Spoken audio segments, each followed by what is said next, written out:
ये कहानी है एक ऐसे शारीरिक और मानसिक रूप से कमजोर शख्स की जिसने लोगों को हंसना सिखाया और लोगों की दिलों में अपनी जगह बनाई, जिसने दुनिया को ये बताया कि इंसान अपनी शारीरिक कमजोरी के बावजूद एक खुशहाल जीवन जी सकता है। उस इंसान का नाम है स्लिटजी। स्लिटजी का जन्म 10 सितंबर 1890 में अमेरिका के ब्रॉक्स में हुआ था। जन्म के वक्त वो बिल्कुल एक सामान्य बच्चों की तरह ही था, लेकिन जैसे जैसे वो बड़ा होता गया तब उसे पता चला कि वो माइक्रोसेफली नाम की एक बीमारी से ग्रसित है। यह एक ऐसा कंडीशन होता है जहां चेहरे तो सामान्य दर से बढ़ते हैं लेकिन सिर बहुत ही छोटा होता है। इसे यूं कहा जा सकता है, इस सामान्य इंसान के सिर के आधे के बराबर होता है। इस कंडीशन में उस इंसान की मस्तिष्क की क्षमता बहुत कम हो जाती है। ऐसे स्पेशल इंसानों को पिनहेड भी कहा जाता है। ऐसा कभी कभी तब होता है जब बच्चा माँ के पेट में हो और माँ अत्यधिक शराब का सेवन करे।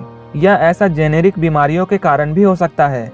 सबसे दुख की बात यह है कि इसका अभी तक कोई भी इलाज नहीं है। स्लिटजी का जन्म एक अमीर परिवार में हुआ था। उसकी बहन जिसका नाम एथिला था वो भी इस बीमारी से पीड़ित थी। अजीब से दिखने वाले इन बच्चों के कारण उसके माँ बाप को बहुत शर्मिंदगी होती थी। इसलिए एक दिन उनके माँ बाप ने फैसला किया और इन्हें ड्रीमलैंड सर्कस को बेच दिया।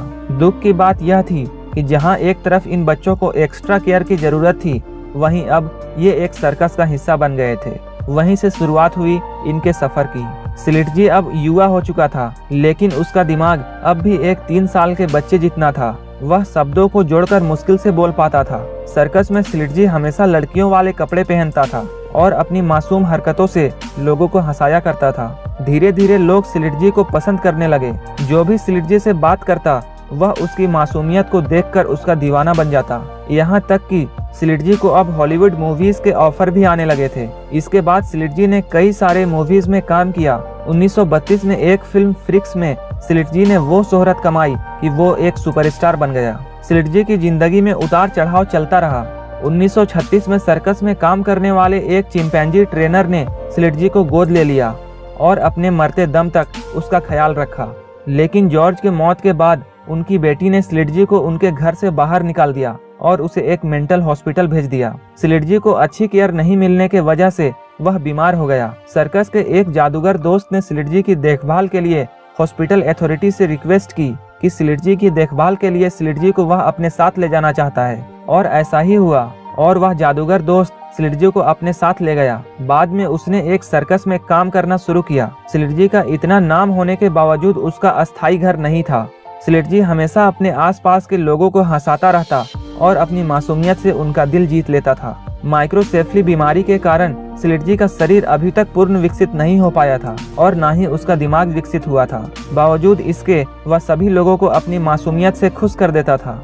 स्लिटजी को अपनी बीमारी के कारण कई बार मिर्गी के दौरे भी आते थे और बाद में देखने और सुनने में दिक्कत आने लगी। कुछ समय बाद 1971 में 70 साल की उम्र में स्लिटजी इस दुनिया को छोड़कर चला गया। दोस्तों, स्लिटजी शारीरिक रूप से अधिक सक्षम भले ही ना हो, परंतु कमजोर बिल्कुल नहीं था। माता पिता का प्यार उसे नहीं मिला, फिर भी कभी उसने हार नहीं मानी और दुनिया को हंसाते हुए इस दुनिया से चला गया। दोस्तों, ऐसे इंसान के लिए एक लाइक तो जरूर बनता है, और अगर आपको ये सच्ची कहानी पसंद आई तो अपने फ्रेंड्स और फैमिली में उसे शेयर जरूर करना। और चैनल पर नए आए हो तो प्लीज इस चैनल को सब्सक्राइब करके बेल आइकन को जरूर क्लिक कर लेना, ताकि हमारी आने वाली वीडियोस आप मिस ना करें।